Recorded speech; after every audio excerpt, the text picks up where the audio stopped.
Bakının Sabunçu rayonunda 1980-ci il təvəllüdlü Tahir qeyri-rəsmi münasibətdə olduğu Kəmaləyə xəsarət yetirib. Hadisə ötən ilin 15 mart tarixində cütlüyün yaşadığı evin qonaq otağında baş verib.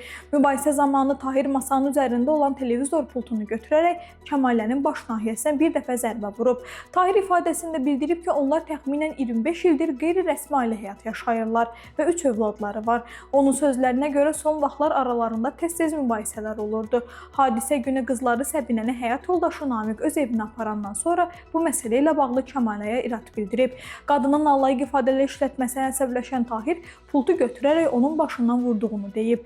O bildirib ki, hadisədən sonra rayonda yaşayıb və əlində infeksiya yarandığı, 2 barmağı olmadığı üçün Türkiyəyə müalicəyə gedib. Qayıdarkən hava limanında saxlanılıb. Sabunçu rayon məhkəməsinin hökmü ilə Tahir Cinayət Məcəlləsinin 128-ci maddəsi ilə 7 ay 20 gün müddətinə azadlığın məhdudlaşdırılması, yəni elektron qolbaq cəzası alıb. Qeyd edək ki, ad şərti verilib.